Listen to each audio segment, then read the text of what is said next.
देखो तो इसमें क्या क्या हम लोग करने वाले हैं। इसमें सबसे पहले तो इंट्रोडक्शन दे रखा है, उसके बाद कैथोड रे कैसे क्रिएट हुआ, सबसे पहले कौन एक्सपेरिमेंट किया था, इसके बारे में जानेंगे। फिर एनोड रे कैसे बनता है, कहाँ से आया, मतलब एक तरह से प्रोटॉन, कैथोड रे इलेक्ट्रॉन का डिस्कवरी था एक तरह से, और एक प्रोटॉन का डिस्कवरी था। उसके बाद इलेक्ट्रॉन के बारे में, प्रोटॉन के बारे में हालांकि अलग दे रखा है ना। कैथोड रे हम लोग बोलेंगे इलेक्ट्रॉन, एनोड रे प्रोटॉन, फिर न्यूट्रॉन के बारे में जानेंगे। पहले से ऐसे तो हम लोग अभी जानते हैं टोटल कितना एलिमेंट है, 118 ना, लेकिन पहले लोग ये मान के चलते थे ना कि टोटल 5 तत्व है, 5 एलिमेंट है। सबसे पहले एकदम स्टार्टिंग में 118 सब इलेक्ट्रॉन प्रोटॉन न्यूट्रॉन के बारे में जानकारी नहीं था। और 5 तत्व किसको किसको मानते थे, जिससे शक्तिमान बना हुआ था ना। हम लोग देखते थे उस समय, तो ये सब तो एलिमेंट के बारे में तो नहीं पता था, उसमें 5-6 क्लास में थे, तो एलिमेंट के बारे में पता नहीं होता था, लेकिन ये सब के बारे में पता था कि ये 5 चीज होता है। शक्तिमान का दिखाता था कि शक्तिमान बना हुआ है किस किस चीज से, आग से, वाटर और हवा ना, और धरती, आकाश, आकाश। ये 5 एलिमेंट पहले ये माना जाता था कि 5 एलिमेंट से बना हुआ है। तो हम लोग वो नहीं सोचते थे कि हम बेच जा गया, वो ज्यादा सही तुमको लगता है।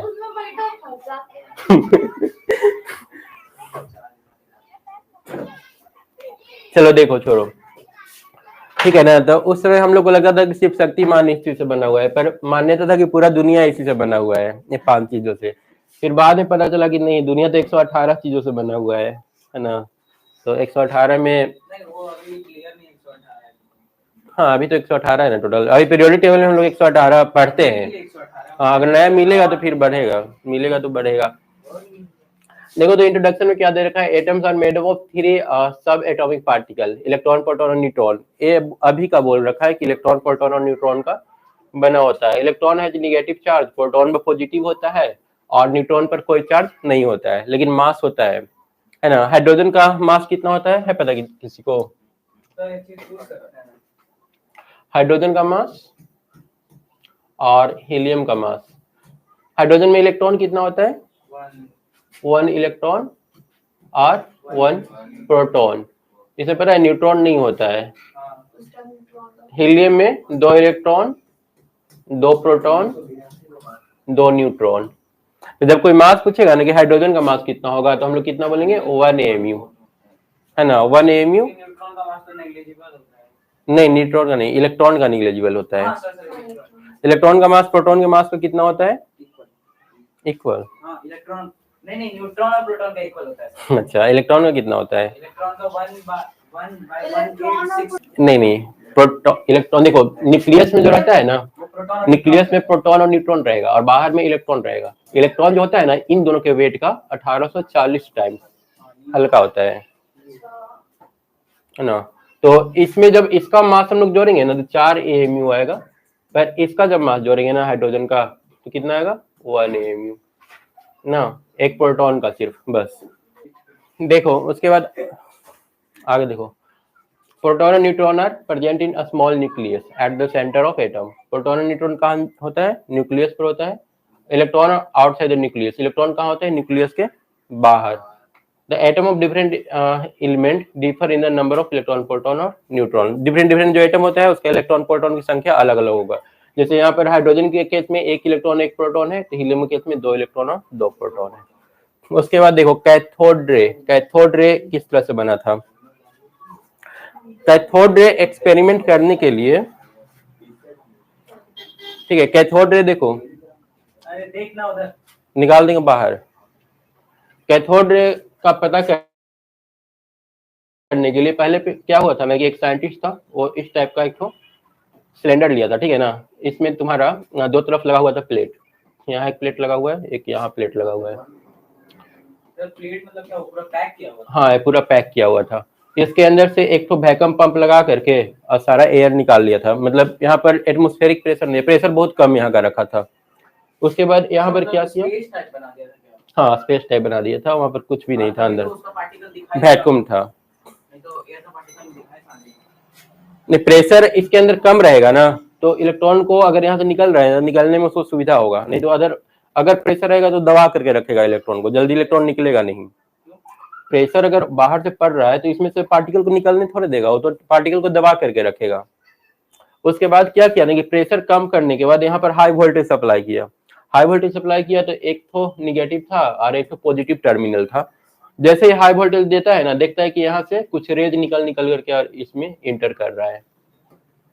ठीक है, यहाँ पर जिंक सल्फाइड एक तो केमिकल रहता है, वो लगा करके रखा था, तो इस पर टकराता था ना तो चिंगारी टाइप का निकलता था, तो उसे पता चला कि यहाँ से कुछ निकल रहा है। और भी चेक करने के लिए उसने क्या किया कि यहाँ पर एक घिरनी टाइप का रख दिया रास्ते में, वो घूमने लगा, घिरनी टाइप। तो वो यहाँ पर रखा ना तो वो घूमने लगा तो समझ गया कुछ निकल रहा है इसमें से। इस तरह से कैथोड रे का खोज हुआ था। उसके बाद एनोड का खोज कैसे हुआ था वो भी बता ही देते हैं। हाँ, प्लस वाला से निकलता था फिर उसको प्रोटॉन बोलते हैं या फिर एनोड रे बोलते हैं, लेकिन पहले ए वाला निकला था, पहले कैथोड रे निकले था। ए वाला कैसे निकला था, ए निकालने के लिए वो लोग क्या किया था ना, अभी बस एक कंसेप्ट याद रखो कि यहाँ पर हम लोग हाई वोल्टेज सप्लाई करेंगे तो यहाँ से रे निकलेगा। यहाँ पर जिंक सल्फाइड लगा हुआ है, तो एक किसका था, कैथोड रे का। जब कैथोड रे का खोज हुआ ना तो सारे साइंटिस्ट रेस में लगे, उनको लगा कि हम अगर कर लेते हैं तो मेरा भी नाम हो जाएगा। तो सारे लोग क्या करने लगे ना, कोई सा प्रेशर घटा रहा है, कोई बढ़ा रहा है, कोई वोल्टेज कम बेसी कर रहा है। ऐसे ही करते करते एक साइंटिस्ट क्या किया ना, वो कुछ इस टाइप का अरेंजमेंट किया। वो क्या किया ना कि यहाँ पर एक तो प्लेट रखा और एक तो यहाँ पर प्लेट रखा, ये तुम्हारा प्लस था, ये माइनस था। और इसमें पीछे क्या किया ना कि यहाँ पर जिंक सल्फाइड लगाया, जिंक सल्फाइड यहाँ लगाया और इसमें हॉल कर दिया, सब में यहाँ पर हॉल किया हुआ था। उसके बाद वो वही एक्सपेरिमेंट कर रहा था, प्रेशर कम बेसी कर रहा था, वोल्टेज कम बेसी कर रहा था। करते करते एक टाइम ऐसा हुआ ना कि यहाँ पर उसको मतलब चिंगारी दिखाई दिया इस लोकेशन पर। तो निगेटिव तरफ आखिर क्या आ सकता है, पॉजिटिव रे ही आ सकता है ना, दिख तो नहीं रहा था पर यहाँ पर आकर के टकरा रहा है, इसका मतलब इधर से कोई रे निकल रहा है, तो उसका नाम वो एनोड रे दे दिया। लेकिन वो एक्चुअल में हुआ क्या था, हुआ क्या कि यहाँ पर वो हाइड्रोजन का गैस मतलब यहाँ पर जो था ना वो डाल करके छोड़ दिया था। ठीक है, बहुत लो प्रेशर पर हाइड्रोजन गैस इसके अंदर डाला हुआ था। जब वो हाई वोल्टेज सप्लाई किया ना तो ये वाला पार्ट क्या किया, ये तो पॉजिटिव चार्ज है ना, ये पॉजिटिव चार्ज है, ये क्या किया ना कि इसमें से सारे इलेक्ट्रॉन को अपनी तरफ खींच लिया। यहाँ पर हाइड्रोजन था, हाइड्रोजन के अंदर इलेक्ट्रॉन प्रोटॉन दोनों होगा, है ना, बाहर में इलेक्ट्रॉन होगा, अंदर में प्रोटॉन होगा। तो ये हाइड्रोजन इस तरह से था, यहाँ पर इलेक्ट्रॉन था, अंदर में प्लस चार्ज था, इलेक्ट्रॉन को एक खींच लिया अपनी तरफ, तो ये क्या बच गया, सिर्फ पॉजिटिव चार्ज बच गया। कैंसिल नहीं हो गया इलेक्ट्रॉन और प्रोटॉन, जब था तब कैंसिल था, जब इलेक्ट्रॉन प्रोटॉन दोनों था तब वो न्यूट्रल था, उसमें कोई चार्ज नहीं, कैंसिल। लेकिन जब ये इलेक्ट्रॉन को खींच लिया तो अब सिर्फ प्रोटॉन बच गया, है ना। अब इस प्रोटॉन को सब पर पॉजिटिव चार्ज आ गया, अब इस प्रोटॉन को ए निगेटिव प्लेट अपनी तरफ खींचने लगा, तो ये यहाँ से आया, इस हॉल से होकर पार करके जाके यहाँ टकराना शुरू हो गया, इसी का नाम ओ दिया प्रोटॉन, और सच में प्रोटॉन ही है। हाइड्रोजन एक सिंगल प्रोटॉन है। हाँ, हाइड्रोजन में से अगर इलेक्ट्रॉन निकल जाएगा तो सिंपल प्रोटॉन बचेगा, नहीं इलेक्ट्रॉन को तो गिना ही नहीं जाता पहली बार। अब देखो इसको हम लोग इसका क्या क्या लिखा है इसमें एक बार पढ़ लेते हैं। A discharge tube is long glass tube, a discharge tube था उसको बोल रहे हैं। This tube is fitted with metal electrode on either end across which high voltage can be applied. दोनों तरफ क्या लगा हुआ था, मेटल का इलेक्ट्रोड लगा हुआ था, सही है। Electrode which is connected to the negative terminal, उसको क्या बोलेंगे, कैथोड, और जो पॉजिटिव से लगा हुआ था उसको एनोड बोलेंगे। The tube is also connected to a vacuum pump, एक वैक्यूम पंप लगा हुआ था, उसमें से सारा प्रेशर निकाल करके गैस का, और कितना कर दिया था 10 to the power -2 atmospheric, and potential difference कितना था 10,000 वोल्ट था, 10,000 वोल्ट और 10 to the power -2 ATM atmospheric pressure का। द फ्लोरोसिन होना तो चाहिए। The fluorescence was called due to the bombardment of a wall of the tube by ray emanating from cathode, cathode से जो निकल रहा था ना उसकी वजह से फ्लोरोसेंस देखने को मिल रहा था और चमक देखने को मिल रहा था। दिस रे वेयर कॉल्ड कैथोड, इसी को हम लोग कैथोड रे बोलते हैं। अब इसका क्या क्या प्रॉपर्टी था, तो एक प्रॉपर्टी तो रास्ते में अगर कोई चीज मिलेगा तो उसमें वो फोर्स मतलब उसको मूवमेंट उसमें ला देगा, है ना। इसके अलावा और भी बहुत सारा प्रॉपर्टी था, जैसे दोनों तरफ हम लोग एक कर दिए, चार्ज रख दिए, पॉजिटिव पॉजिटिव पॉजिटिव, एक तरफ पॉजिटिव एक तरफ निगेटिव, तो देख रहे हैं ना कि वो किधर मुड़ रहा है, पॉजिटिव की तरफ जा रहा है। जैसे अगर यहाँ पर हम लोग यहाँ से अगर मान लो कि निगेटिव रे निकल रहा है और यहाँ पर हम लोग पॉजिटिव चार्ज रख दिए, यहाँ पर निगेटिव, तो ये मुड़ करके किधर जाएगा, इधर जाएगा, अट्रैक्ट करेगा उसको। इसे पता चल गया था कि उस पर निगेटिव चार्ज ही है। देखो क्या क्या लिखा है, cathode ray always travel in a straight line, ये हमेशा सीधा ट्रैवल करता है। Cathode ray consist of material particle, इसमें मटेरियल पार्टिकल होता है, and possess energy, hence they can produce mechanical effect, mechanical effect create कर सकता है, मतलब रास्ते में अगर कोई चीज मिल गया तो उसमें मूवमेंट ला देगा वो। Cathode ray consist of negatively charge particle, negatively charge particle था। Cathode ray can penetrate through thin metallic sheet, thin metallic sheet में एक क्या होगा, अंदर चला जाएगा। Cathode ray ionize the gas through which they travel, उस गैस को आयोनाइज कर देगा जिस गैस से ट्रेवल कर रहा था। Cathode ray heat up the object on which they fall. When they strike on object, a part of the kinetic energy is transferred to the object. अगर कोई चीज वहां पर लंबा समय तक रख के छोड़ देंगे तो उसका जो काइनेटिक एनर्जी होगा इलेक्ट्रॉन का या रे का, वो हीट एनर्जी में कन्वर्ट हो जाएगा। कैथोड रे produce a green fluorescence on gas glass surface, glass surface पे एक ऐसा ग्रीन फ्लोरोसेंस क्रिएट कर रहा है। क्या कोई भी चीज होता है, एनर्जी तो एक फॉर्म से दूसरे फॉर्म में कन्वर्ट होता है। अभी इसमें क्या हो रहा है, हीट एनर्जी में ही कन्वर्ट हो रहा है, इलेक्ट्रॉन जा रहा है, मूव कर रहा है, जाकर के टकरा रहा है तुम्हारा बल्ब का जो हाई रेजिस्टेंस है उसके मटेरियल से, और उसमें से आग निकल रहा है। When cathode ray fall on certain metal like copper, X-ray are produced. Copper पर गिरेगा तो क्या निकलेगा, एक्सरे निकलेगा। X-ray are not deflected by an electrical or magnetic field, but they pass through the opaque. क्या लिखा है, X-ray are not deflected by any electrical or magnetic field. ये इलेक्ट्रिकल और मैग्नेटिक फील्ड का कोई इफेक्ट एक्सरे पर नहीं पड़ता है, but they pass through the opaque material and are only stopped by solid object like bones. बोल रहा है कि नॉर्मल जो मटेरियल है ना उसमें एक्सरे मसल से एक्सरे पार कर जाएगा, लेकिन बोन जैसा कोई चीज मिलेगा तो एक्सरे को रोक सकता है। हाँ बोन का स्ट्रक्चर हो जाता है तो वो बोन से तो रुक जाएगा। हाँ एक्सरे उसका ले लेते हैं हम लोग। The mass of electron is very small compared to the atom. मास उसका क्या होता है, बहुत कम होता है। The same type of negatively charged particle are formed even if different gases are taken. Different gas, बोल रहे गैस अगर चेंज करेंगे तो भी उसको कोई फर्क नहीं पड़ेगा, ये जैसा है वैसा ही रहेगा raise.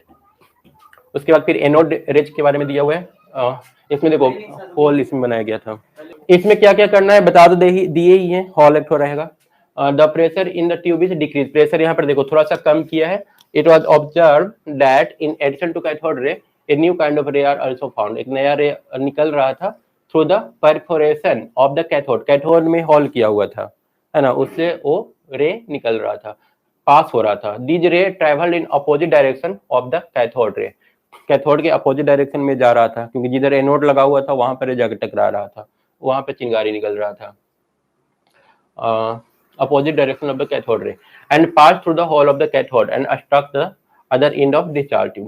When this radiation struck the end of the tube P, the fluorescent radiation were also produced. यहाँ पर भी वो प्रोड्यूस हो रहा है। This ray also called canal ray, इसको कैनाल रे भी बोलते हैं। कैनाल रे क्यों बोलते हैं, क्योंकि एक हॉल से होकर के पास कर रहा है ना, तो उस हॉल को हम लोग कैनाल बोल सकते हैं, इसलिए इसका दूसरा नाम कैनाल रे भी है। Canal ray because they pass through the hole. These were also called anode ray, anode ray भी बोलते हैं क्योंकि ये मूव कर रहा था कहाँ, एनोड की तरफ। हालांकि कोई पूछे कैथोड रे से निकल रहा था तो हम लोग आंसर देंगे नहीं, कैथोड से नहीं निकल रहा था, ये तो बस रास्ता में जो चार्ज था ना वो अपने आप पॉजिटिव में कन्वर्ट होकर जाने लगा वहां पर एनोड की तरफ ना।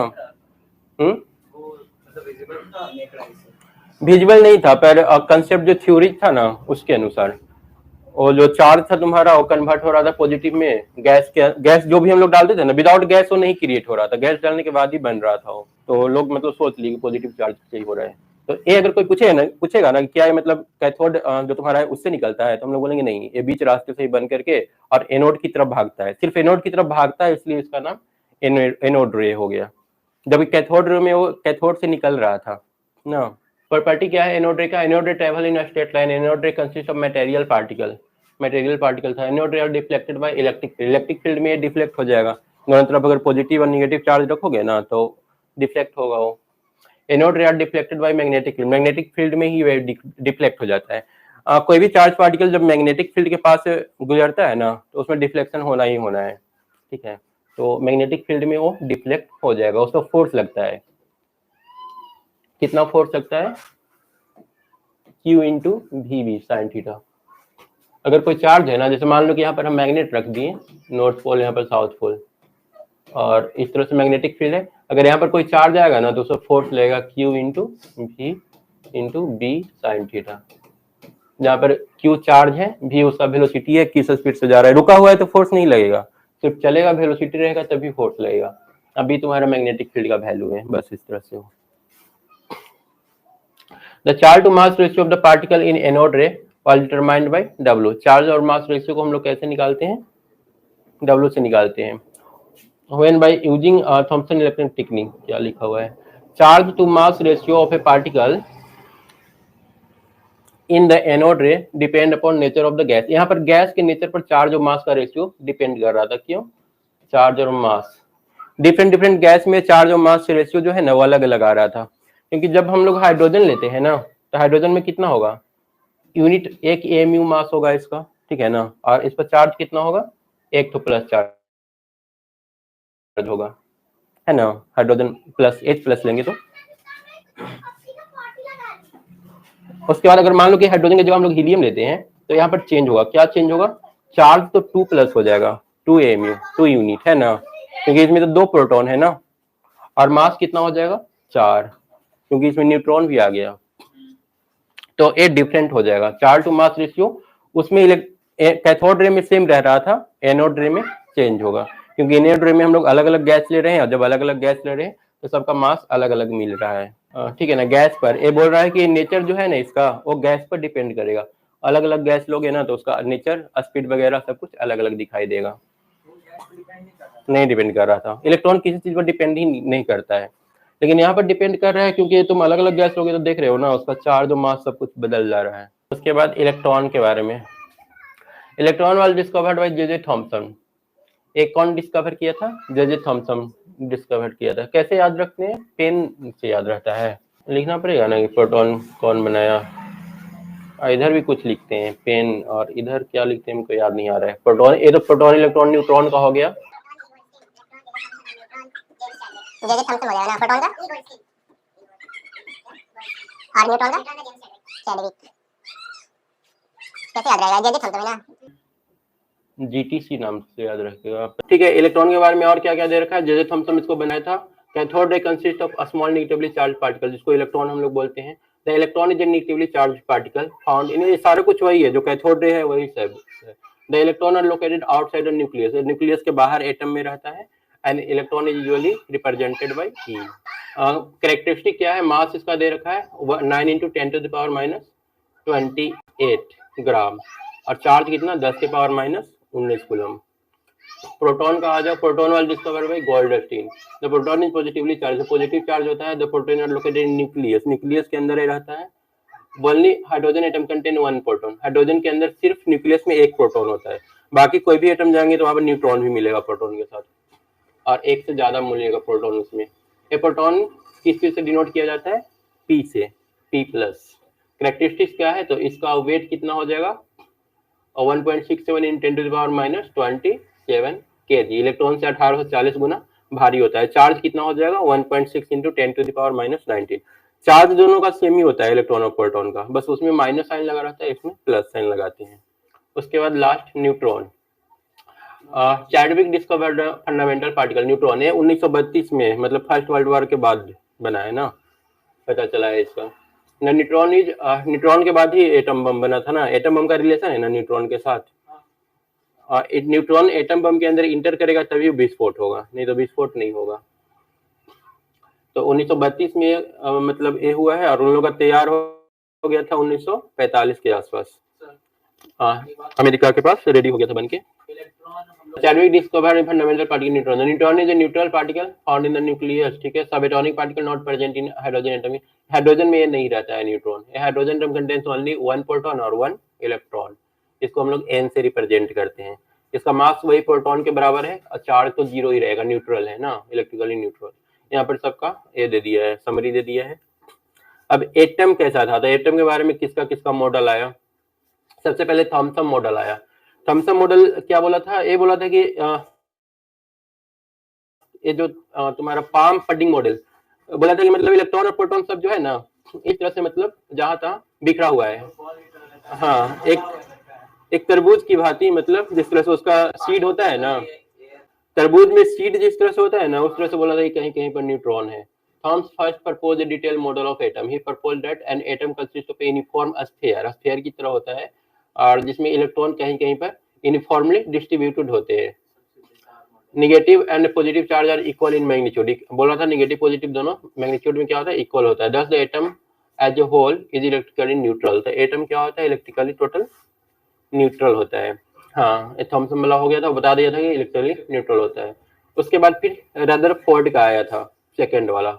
Rutherford and his co-worker made a fundamental contribution in understanding the structure of atom and establishing the presence of a spinel nucleus in the atom. ये सबसे पहले बताया था कि एक न्यूक्लियस होता है। इनका एक्सपेरिमेंट क्या था वो बताते हैं, पहले एक बार देख लेते हैं, कुछ दिया है तो। They performed a number of experiments known as a scattering experiment. Scattering experiment इन्होंने किया था। They took very thin sheet of gold foil and bombarded it with a stream of alpha particle. The alpha particle are positively charged helium ion which carry 2 unit of positively charged and mass 4 times. These are emitted from radioactive. देखो इसको समझाते हैं क्या बोल रहे हैं। देखो इन्होंने जो एक्सपेरिमेंट किया था ना रदरफोर्ड वाला, वो कुछ इस टाइप का था। पहले वो एक इस टाइप का पॉट लिए थे, बर्तन था, मतलब क्या बोलेंगे इसको, फीता टाइप का, मतलब पतला इस टाइप से। हाँ, ये ले लिए, और लेने के बाद यहाँ पर इन्होंने गोल्ड फॉइल रखा था, और यहाँ से अल्फा पार्टिकल से बम्बार्डमेंट करवाए थे। अल्फा पार्टिकल यहाँ से निकल रहा था और इस तरह से पास कर रहा था। यहाँ पर गोल्ड का एटम है ना, ठीक है। अब हो क्या रहा था ना, अब गोल्ड इस टाइप से साइड वाला जो आ रहा था ना, वो सीधा निकल रहा था, निकल करके जाके यहाँ पर टकरा रहा था। न्यूक्लियस ये वाला है। तो उन्होंने देखा ना कि जो अल्फा पार्टिकल निकल रहा है ना, वो जनरली यहाँ पर आ रहा है, इस तरह से आकर के टकरा रहा है, ठीक है ना, मैक्सिमम पास कर जा रहा है। यहाँ वाला भी पास कर गया, लेकिन इधर जो सेंटर की तरफ आ रहा है ना, ये थोड़ा डिफ्लेक्ट हो रहा है। ये आया, यहाँ से डिफ्लेक्ट होकर के दूर भाग गया, क्योंकि ये पॉजिटिव पॉजिटिव, अल्फा पार्टिकल पर भी पॉजिटिव चार्ज होता है, और यहाँ पर भी इसका न्यूक्लियस वो भी पॉजिटिव चार्ज, तो टकराने के बाद ये रिफ्लेक्ट हो रहा था। फिर यहाँ पर आया तो इस तरह से भागा, और कुछ कुछ जो हुआ ना, वो बीच से टकराया, वो पूरी तरह से रिटर्न हो गया उसी रास्ते से।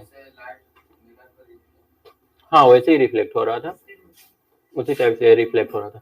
कुछ कुछ जो है वो रिटर्न हो गया था। तो वो समझ गए कि मतलब सब जगह नहीं है पॉजिटिव चार्ज, जैसे वो बताया था ना जे थॉमसन, क्या जे थॉमसन का था ना, वो जिस तरह से बताया था ना कि हर जगह पर इलेक्ट्रॉन और प्रोटॉन इक्वली डिस्ट्रीब्यूटेड है, वो बोले वैसा नहीं है, सब पॉजिटिव चार्ज वाला कहाँ पर है, एक जगह सेंटर पर है। इतना इन्होंने पता कर लिया था। इनका जो था ना, एक बहुत बड़ा वर्कशॉप था, उसमें एम्प्लॉय लोग काम करते थे। तो एम्प्लॉय लोग काम करते करते एक्सीडेंटली मतलब ऐसा हुआ, तो एम्प्लॉय जाकर के मतलब बताया कि वहां पर सर इस टाइप से कर रहे हैं, तो ऐसा मतलब देखने को मिल रहा है। तो वो फिर आया, फिर उसको ढंग से मतलब करवाया, एक्सीडेंटली हुआ था ये। लेकिन इससे न्यूक्लियस तो पता चलता है, क्योंकि नेगेटिव है तो बाहर से रिफ्लेक्ट होगा, जहां तहां से इलेक्ट्रॉन सामने पड़ जाएगा तो वहां से वो रिफ्लेक्ट हो जाएगा। और भी रिफ्लेक्ट होगा कि नहीं होगा, ये एटम भारी था इसलिए अल्फा आने के बाद टकरा के रिटर्न हो गया, नहीं तो पता चलेगा कि एटम को लेकर के आगे निकल गया। इलेक्ट्रॉन बहुत हल्का है ना। इलेक्ट्रॉन तो आपस में कुछ तो होगा। हाँ, लेकिन इस पर भी तो डिपेंड करेगा कितना स्पीड से तुम उसको फेंक रहे हो। मान लो कि ये बहुत ज्यादा हल्का होता तो फिर वो रिटर्न क्यों होता, इसको लेकर के आगे बढ़ जाता ना वो। तो ये भारी होने की वजह से भी ये वाला सक्सेस हुआ। न्यूट्रॉन जो था ना भारी था, प्रोटॉन। तब तो नेगेटिव चार्ज लेके एक बार ट्राई कर सकते हैं। हाँ, नेगेटिव लेके ट्राई करते तो मान लो कि यहाँ पर इलेक्ट्रॉन है, अब यहाँ से इलेक्ट्रॉन से फायरिंग करवाते हैं, तो अगर मान लो कि यहाँ से रिटर्न होता है, डिपेंड करेगा। अगर मान लो कि क्योंकि मास भी एक तो फैक्टर होता है, स्पीड ऑफ मास, अगर मान लो कि रिटर्न होता है तो फिर हम लोग बोल सकते थे कि यहाँ पर इलेक्ट्रॉन है, यहाँ पर इलेक्ट्रॉन है, यहाँ पर इलेक्ट्रॉन नहीं है। हाँ, ये हो जाता है कि बीच में इलेक्ट्रॉन नहीं है, बाकी सब जगह से रिटर्न हो रहा है। लेकिन वो भी मतलब एक फिक्स्ड रहता था ना कि इलेक्ट्रॉन एक जगह पर फिक्स्ड है, इलेक्ट्रॉन तो मूव कर रहा था, वो फिक्स था नहीं एक जगह पर। देखते हैं नील्स बोर का। ये तो समझ में आ गया। इसमें अल्फा पार्टिकल, अल्फा पर 2 पॉजिटिव चार्ज था, उससे इन्होंने बम्बार्डमेंट करवाया। तो इसमें इंपॉर्टेंट क्या था, must of the fast moving alpha particle past, सब मैक्सिमम निकल गया, कुछ अल्फा पार्टिकल डिफ्लेक्ट हुए, और कुछ जो था 12,000 में एक वो बिल्कुल रिटर्न हो गया ना। 12,000 में एक, या तो 90 डिग्री से ज्यादा उसका डिफ्लेक्शन रहा या फिर वो रिटर्न ही हो गया। तो मेन कंक्लूजन इससे क्या निकला कि must of the space inside the atom is empty. Maximum space क्या है, खाली है, बीच में कहीं पर प्रोटॉन है। There is a positively tiny part in the atom in the फिर। ये छोटा, इतना छोटा था ना कि मतलब एक तो ये इस तरह से अंदाजा किया जाता है कि मतलब बहुत बड़ा क्रिकेट प्लेग्राउंड है ना, उसमें बॉल एक होता है ना, जितना उतना स्पेस था प्रोटॉन के लिए। This must be containing the whole mass of the atom, जहाँ पर पूरा मास इसका था। Therefore this mass must be occupying a very small space within the atom. ठीक है, तो कुछ नया दिया नहीं है, इसको पढ़ेगी निकल जाए। The deflection of the alpha particle to large angle indicate the alpha particle has direct collision with positively charged। मतलब डायरेक्ट कोलिजन हो रहा है तो बड़ा एंगल से डिफ्लेक्ट हो रहा है, जैसे 180 भी हो सकता है, 90 से ज्यादा। ये बता रखा है कि एटम्स के साइज से 10 के पावर 5 टाइम ज्यादा छोटा था, मतलब तुम्हारा इसका साइज, न्यूक्लियस का साइज। तो रदरफोर्ड ने क्या क्या बताया, इन्होंने बताया कि atom consist of positive charge at centre called nucleus. Centre पर पॉजिटिव चार्ज होता है जिसको न्यूक्लियस बोलते हैं। Most of the mass of atom is concentrated at nucleus. The volume of the nucleus is very small. Nucleus का volume क्या होगा, बहुत कम होगा। ए नेगेटिवली चार्ज इलेक्ट्रॉन से क्या होता है, घिरा रहता है। Magnitude of positive charge on the nucleus is different for different atom. Positive charge का जो मैग्नीट्यूड है ना, वो अलग अलग एटम के लिए अलग अलग होगा। Electron are not stationary but they are revolving. Electron बोला कि रुका हुआ नहीं है बल्कि वो घूम रहा है, जैसे कि सूर्य के चारों ओर प्लैनेट्स घूम रहे हैं। यही पर प्रॉब्लम हुआ था जब इन्होंने बोला ना कि इलेक्ट्रॉन घूम रहा है चारों तरफ से, तो वो मतलब सोचा गया इस तरह से कि देखो जब कोई चीज, कोई चार्ज पार्टिकल, देखो प्लैनेट घूम रहा है, ठीक है, प्लैनेट पे कोई चार्ज नहीं है, वो न्यूट्रल है, उसमें कोई दिक्कत नहीं है। लेकिन जब कोई चार्ज पार्टिकल घूमता है ना, या उसमें जब एक्सेलरेशन होता है ना, तो वो इलेक्ट्रोमैग्नेटिक वेव रेडिएट करता है, इलेक्ट्रोमैग्नेटिक वेव निकलता है इससे। ठीक है, तो जब ये वेव निकलेगा ना, तो धीरे धीरे इसका एनर्जी डाउन होगा, खत्म हो जाएगा। खत्म होने के बाद ये घूमना बंद कर देगा और न्यूक्लियस में जाकर के चिपक जाएगा। ये थ्योरी आया था सामने। फिर तो कैंसिल हो गया, फिर वही इसीलिए कैंसिल हो गया जब ये बोले ना कि घूम रहा है। हाँ, ये जैसे बोल दिए नहीं घूम रहा है, वो चार्ज पार्टिकल नहीं, इलेक्ट्रॉन पर चार्ज नहीं होता तब सही था, लेकिन चार्ज था ना। जैसे ही इसका खोज हुआ ना, उस समय इसलिए लोग मान लिए थे क्योंकि इलेक्ट्रोमैग्नेटिक वेव के बारे में लोगों को जानकारी नहीं था। जैसे ये थ्योरी आया ना कि अगर चार्ज मोशन में है तो इलेक्ट्रोमैग्नेटिक वेव क्रिएट करता है, वैसे सवाल आ गया इस थ्योरी पर कि फिर ये कैसे घूम रहा है, तो ये फेल हो गया वहीं पर। फिर वही बोर आए थे, बोर आकर कुछ नहीं किए, वो बस बोल दिए ना कि घूम रहा है, क्योंकि एक घूम रहा है एक्चुअली अपना एनर्जी की वजह से नहीं घूम रहा है।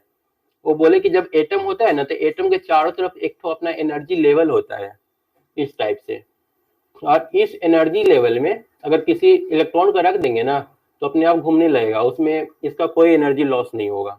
क्यों लॉस नहीं हुआ, क्योंकि इसके एनर्जी को भरपाई ये एनर्जी लेवल कर रहा है। तो उन्होंने वही कंसेप्ट बताया था। हाँ, थोड़ा सा हिंट दे दीजिए, जबरदस्ती ये भी उस टाइम यही बोल देते तो दिखेगा नहीं, लेकिन वहां पर है एनर्जी लेवल है, तो लोग को दिखेगा नहीं ये बस उतना ही बोल दिए थे। तो यही बता रहा है कि एटम तो कोलैप्स कर जाएगा उस तरह से अगर इलेक्ट्रोमैग्नेटिक वेव निकलेगा तो फिर बोर्स आए थे, इन्होंने वही बोला कि नहीं, इलेक्ट्रोमैग्नेटिक वेव निकल रहा है लेकिन वहां पर एक तो एनर्जी लेवल है, वो भरपाई कर रहा है उसका। 1912 में आए। An atom is made of 3 particle. इन्होंने बोला 3 पार्टिकल, ठीक है, प्रोटॉन, इलेक्ट्रॉन, न्यूट्रॉन से बना हुआ है। Due to presence of equal number negative electron and positive proton, atom और न्यूट्रल, मतलब इक्वल है पॉजिटिव नेगेटिव, इसलिए एटम क्या है, न्यूट्रल है। The proton and neutron are located in the small nucleus. Proton और न्यूट्रॉन कहां पर है, न्यूक्लियस के अंदर है। ये सब तो पहले वाला बात ही बोल रहे हैं। Presence of proton nucleus is positively charge, और न्यूक्लियस में प्रोटॉन है इसलिए न्यूक्लियस पर पॉजिटिव चार्ज होगा। यहाँ पर नया चीज बताए, the electron revolve rapidly around the nucleus in a fixed circular path called energy level. वो बोले कि एक फिक्स्ड सर्कुलर पाथ में घूमते रहता है, वहां पर उसको एनर्जी लेवल बोलते हैं। द एनर्जी लेवल और सेल आर रिप्रेजेंटेड इन 2 वे। इसको हम लोग या तो 1 2 3 4 5 ऐसे रिप्रेजेंट करो, KLMN, इस तरह से ना। वो तो और डीप हो गया, ये अभी उतना अंदर नहीं पहुंचे, अभी ऊपर ऊपर ही बता रहे हैं। वो तो बहुत बाद में पता चला कि 1s2 सेकंड s2 p6 ऐसे करके। अभी सिर्फ ये बताया कि मतलब LMN ऐसे करके सेल बना हुआ है। ये न्यूक्लियस हो गया, ये पहला सेल हो गया, ये दूसरा सेल हो गया, इसका नाम उन्होंने K रख दिया, इसका L रख दिया, इस तरह से। फिर बाद में बताया कि इसमें मैक्सिमम 2 इलेक्ट्रॉन रहेगा, इसमें मैक्सिमम 6 इलेक्ट्रॉन रहेगा, ऐसा करके फिर बाद में उन्होंने ये किया था। कहाँ पे लिखा हुआ है मैक्सिमम 2 इलेक्ट्रॉन, के में मैक्सिमम कितना रहेगा 2, एल में मैक्सिमम कितना 8 इलेक्ट्रॉन है ना। के वाला में 1s2 सिर्फ ए रहता है, एस ऑर्बिटल वाला इलेक्ट्रॉन, तो ये आगे पढ़ना है, अभी सिर्फ इसके बारे में वो बता रहे हैं। उसके बाद एल में हम लोग पढ़ते हैं मतलब कि दूसरा सेल में 2 सब सेल s2p6 टोटल 8 इलेक्ट्रॉन, तीसरा में 18, ऐसे करके 2n² शायद फॉर्मूला होता है ना। क्या 32 दिया है एन वाला में, एन मतलब न्यूट्रॉन नहीं है, एन मतलब फॉर्मूला है। जैसे एन बराबर 1 रखेंगे ना तो हम लोग को 2 मिल रहा है, n2 रखो तो कितना मिलेगा 8, 3 रखेंगे तो 18, 4 रखेंगे तो 32,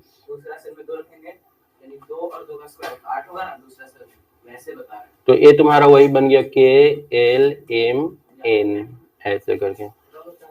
There is no charge in the energy of electron as long as they keep revolving.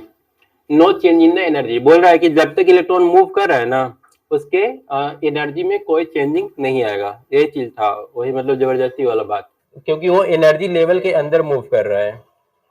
तो लोग बाद में डिस्कस करना, रुक जाओ अभी। And the atom remains stable, और उन्होंने बोला कि एटम क्या होगा स्टेबल रहेगा। The change in the energy of electron take place only when it jump, energy electron का कब चेंज करेगा जब एक सेल से वो दूसरा सेल में जंप कर जाएगा। ऐसा होते रहता है, कभी पहला अंदर वाला से बाहर वाला में, बाहर वाला से अंदर वाला में, थोड़ा सा अगर गर्म उरम कर दोगे ना तो इलेक्ट्रॉन उसका तुरंत जंप करना शुरू कर देता है, बाहर निकलना शुरू कर देता है। व्हेन इलेक्ट्रॉन गेन एनर्जी, देखो जब एनर्जी देंगे मतलब गर्म करेंगे इसको तो जंप कर देगा lower energy level to higher energy level, अंदर से बाहर हो जंप करना शुरू कर देता है। उसके बाद आ जाओ एटॉमिक नंबर। एटॉमिक नंबर क्या होता है, नंबर ऑफ प्रोटॉन जो होगा वही एटॉमिक नंबर होगा, नंबर ऑफ पॉजिटिव चार्ज है ना। इसको हम लोग जेड से रिप्रेजेंट करते हैं। हाँ, नंबर ऑफ न्यूट्रॉन नहीं बोलेंगे क्योंकि इलेक्ट्रॉन बोल सकते हैं अगर उसको कोई चार्ज नहीं है तो, अगर इलेक्ट्रॉन, क्योंकि इलेक्ट्रॉन भी तो आते जाते रहता है ना। हम लोग बेस्ट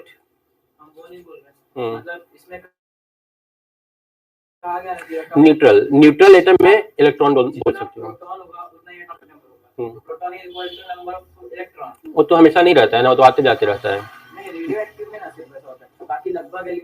हम लोग ऐसे बोलेंगे कि किसी भी न्यूट्रल एटम अगर लिखना पड़ेगा फिर नंबर ऑफ